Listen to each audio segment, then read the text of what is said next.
مجھے نماز اس لیے نہیں پڑھنی چاہیے صرف کہ نہیں پڑھوں گا تو سزا ملے گی۔ اصل میں قرآن نے نماز کے مقاصد، اصل مقصد کیا ہے کہ میرا رب مجھے یاد رہے، اقم الصلاۃ لذکری، اپنے رب کو یاد رکھنا۔ اور پھر کہا ہے ان الصلاۃ تنہی عن الفحشاء والمنکر، کہ نماز بے حیائیوں سے اور گناہوں سے روکنے والی چیز ہے۔ میں نے نماز کی طرف آنا ہے اپنی حفاظت کے لیے۔ اگر سارا رشتہ میرا نماز کے ساتھ صرف یہ ہے کہ میں عذاب سے بچنے کے لیے نماز پہ آ رہا ہوں، تو بس وہ حاضری دے کے میں فوراً نکل جاؤں، چلو منیمم ریکوائرمنٹ پوری ہو گئی۔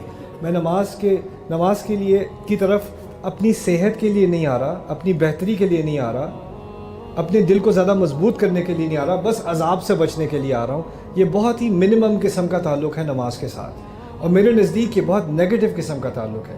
یہ تو اس طرح کہنا ہے کہ میں اپنی امی کو جا کے سلام اس لیے کہتا ہوں کہ نہیں کہوں گا تو وہ تھپڑ ماریں گی۔ ماں کو جا کے سلام اس لیے کہا جاتا ہے کہ اس سے مجھے اس سے محبت ہے۔ میرا دل نہیں مانتا کہ میں جا کر سلام نہ کروں، اٹھ کر گلے نہ لگاؤں۔ تو جس چیز سے محبت ہو جائے نا، تو وہ انسان، انگلش میں وہ کہتے ہیں a labor of love۔ تو نماز، صلاۃ should be a labor of love، کسی کی مدد کرنا، یہ سوچ کر کہ اگر نہیں کروں گا تو گناہ ہوگا، یہ بھی میرے نزدیک ایک بہت کم سوچ ہے۔ اس سے ہمیں اوپر بڑھنا ہوگا۔ میں کسی کی مدد اس لیے کروں کہ شاید اگر ایک دن مجھے مدد چاہیے ہو تو میں کیا کروں؟ اور اللہ تعالیٰ نے یہ جو تحفہ مجھے دیا ہے، یہ انسان میرے جو سامنے ہے جس کو مدد کی ضرورت ہے، یہ تحفہ دیا ہے مجھے ایک، کہ اس کے ذریعے میں اپنے گناہ معاف کروا لوں۔ اس کے ذریعے اللہ تعالیٰ نے مجھے اپنی خدمت کرنے کا ایک موقع دیا ہے۔ جیسے موسیٰ علیہ السلام نے 2 لڑکیوں کی مدد کی، مدین میں جا کر درخت کے نیچے بیٹھے اور کہتے ہیں ربی انی لما انزلت الی من خیر فقیر۔ اس کے معنی میں سے ایک معنی یہ بھی ہے، میرے رب ابھی جو تو نے مجھے اچھا کام کرنے کا موقع دیا، اگر کوئی اور بھی خیر کرنے کا موقع مجھے دے دے تو میں اس کا محتاج ہوں، اس کا فقیر ہوں۔ ان کو ایک رغبت ہے کہ میں کوئی اور اچھا کام کروں۔ اب آتے ہیں قرآن کی طرف۔ میرے نزدیک قرآن اس طرح پڑھا کہ پڑھو، نہیں پڑھو گے تو قیامت کے دن تمہارے خلاف گواہی دے گا، یہ ہوگا وہ ہوگا۔ ٹھیک ہے، وہ باتیں بعد میں ہو جائیں گی۔ پہلے I think we need a labour of love. پہلے وہ جس چیز کی ہمیں ضرورت ہے کہ قرآن الرحمن نے بھیجا، الرحمن علم القرآن، شدید محبت اور خیال کرنے والا الرحمن۔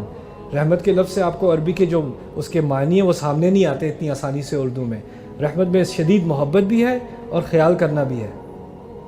جس ہستی کو مجھ سے اتنی شدید محبت کہ کسی اور کو مجھ سے اتنی محبت نہیں جتنی اس کو ہے، اور جتنا وہ میرا خیال کرتا ہے کسی اور کو میرا اتنا لحاظ نہیں، اتنا خیال نہیں جتنا اس کو ہے۔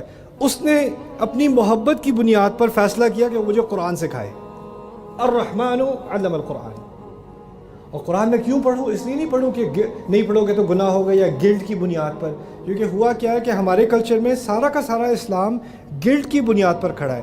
نماز نہیں پڑھو گے تو یہ گناہ ملے گا، یہ نہیں کرو گے تو یہ ہوگا، یہ نہیں کرو گے تو یہ ہوگا، شرم کرو شرم کرو شرم کرو شرم کرو، guilt guilt guilt guilt guilt.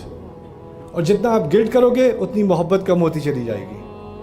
تو یہ بنیادی جو تعلق ہے ہمارا قرآن کے ساتھ، وہ الرحمن کے ساتھ تعلق ہے، وہ محبت کا تعلق ہے، اور وہ ایک دفعہ پیدا ہو جائے تو پھر تو کیا کہنے ہیں انشاءاللہ۔